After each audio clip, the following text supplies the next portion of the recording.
Hey guys, are you okay?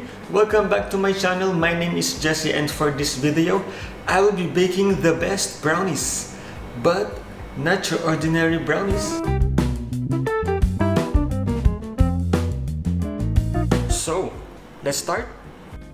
Okay, first, position the rack at the center of the oven so that the heat will be distributed evenly. And then, preheat the oven at 160 degrees Celsius. Line your baking pan with a parchment paper. And then, prepare the ingredients. In a pan of simmering water, add 1/2 cup of semi-sweet chocolate, 75 grams of unsalted butter. Mix it until it melts and remove the bowl from the pan. Add 1/2 cup white sugar, 1/4 cup brown sugar. On this procedure, you will not need an electric mixer. You can mix it manually so that we will not overmix the butter. The result will be fudgy and not cakey. Next, you will add 1/2 cup of natural cocoa powder and mix it thoroughly. At this point, add 2 large eggs and 1 egg yolk. Add them one at a time. Mix, and then the other one. Add 1 teaspoon of vanilla extract, 1/2 teaspoon of salt, and 1/3 cup of all-purpose flour, and mix thoroughly. If you want your brownie to be moist, you can add 1 tablespoon of plain yogurt. But if you don't want, you can just ignore it. Then mix it thoroughly until all the ingredients are evenly mixed. Set aside 1/3 cup of butter. You will be using it later for the chocolate swirl. And we're almost done with the first part. Now, spread the rest of the butter to your pan. Be careful and spread it evenly. Set it aside for a while. Let us now proceed to the second part, the cream cheese filling. This time you may use an electric mixer. Mix 250 grams of cream cheese softened to room temperature. Add 1/4 cup of sugar and mix it until it's creamy.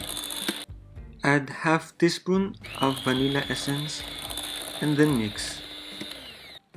Next, add 1 large egg. You may want to add the egg last because over mixing the egg will create more bubbles. Spread your cream cheese filling over the brownie batter. Spread it evenly. Using a teaspoon, drop portion by portion of the brownie batter to the cream cheese. And by using a knife, swirl the brownie batter over the cream cheese filling. And voila! And now, your cream cheese brownie is now ready to enter the oven. Set your timer to 25 to 30 minutes and just check it once in a while.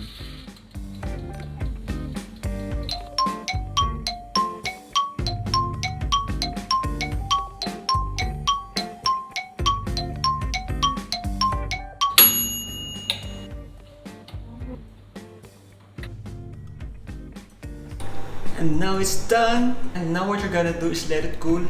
Store it inside the fridge for 2 hours or overnight. That is better. See you guys later. Hey guys, welcome back. Are you ready to taste the best cream cheese brownies ever? Drum roll please. Dun, dun, dun, dun.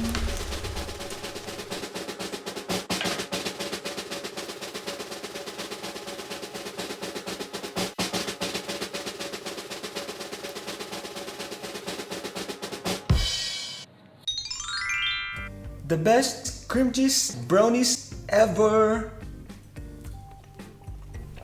Guys, you should try it.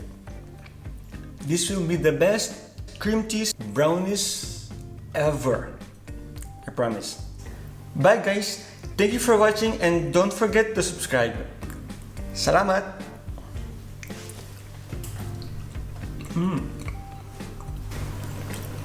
The best. The best.